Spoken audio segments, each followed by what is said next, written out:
Hey everyone, and welcome back to the channel. Today, we're diving deep into a topic of immense global significance, the Venezuelan oil industry. We'll explore the history, the staggering numbers, and the key events that have shaped one of the world's most important energy players. We're going to stick to the facts and figures to understand the story behind Venezuela's black gold, so let's get started. So, what's all the fuss? Well, it's pretty straightforward. Venezuela's proven oil reserves are the largest on the entire planet. We're talking about an astonishing estimated 303 billion barrels. To really grasp that number, think about this. It's more than what Saudi Arabia, Canada, and even what Iran has. This colossal figure catapults Venezuela into the heavyweight category of the energy world. For decades, it has been the lifeblood of its economy, at times accounting for over 95% of its export earnings, and the central character in Venezuela's modern story in everything from its economy to its politics. But this dependence on such a volatile resource has also led to massive economic challenges and political turmoil, because it means that when oil prices drop, so does the economy, leading to hardships for Venezuelans. Now let's rewind and dive into the early 20th century. While oil seepages were known for centuries, Venezuela's oil game really changed in 1914 with the completion of the Zumag-1 well at the Main Grande field, which was the first commercial oil discovery in Venezuela and produced about 264 barrels per day, marking the start of modern petroleum production there.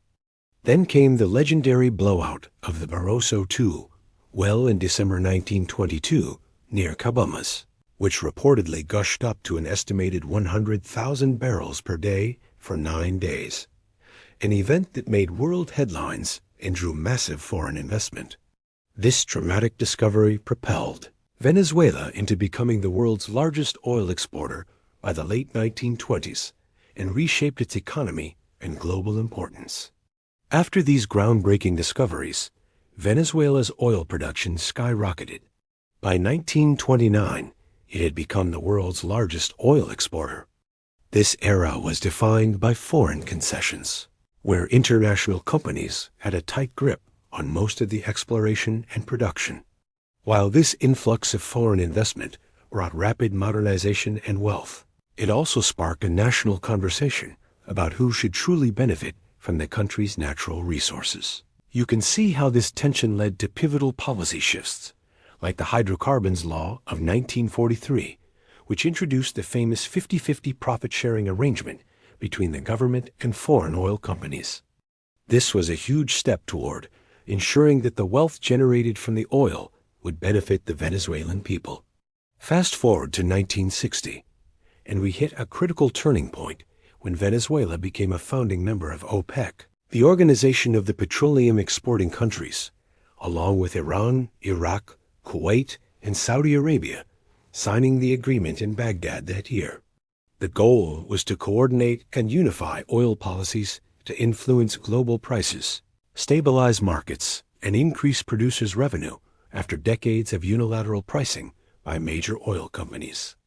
In the same year, Venezuela also created its first state oil entity and raised the oil income tax to capture more profit from its resources.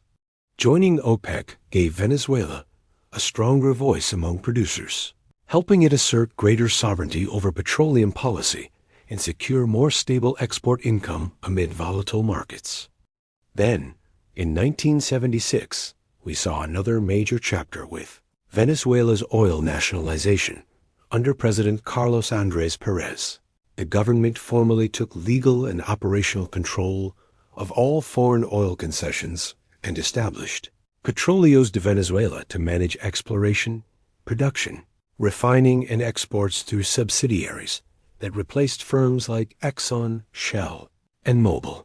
This was a defining moment of economic sovereignty and national pride, as the state assumed full authority over its primary natural resource.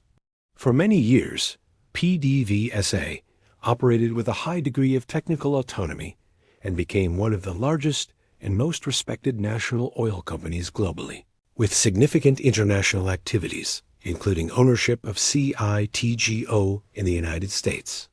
Let's talk about the unique nature of Venezuelan oil for a moment.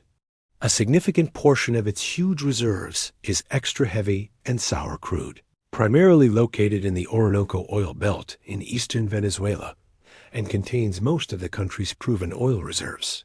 This oil is thick, tar-like, extremely dense and high in sulfur, so it flows poorly without dilution with lighter hydrocarbons and requires more complex refining compared with conventional crude.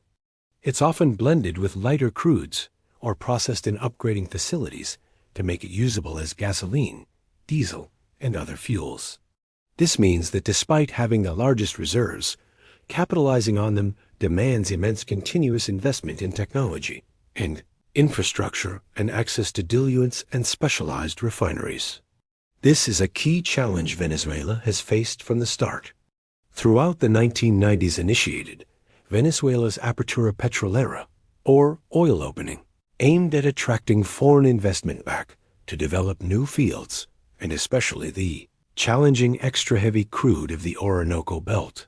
Under this strategy, PDVSA signed multiple operating agreements and strategic association contracts with international energy companies, allowing firms including Chevron, Exxon, BP, and others to participate in exploration, production, and upgrading, while PDVSA retained a role.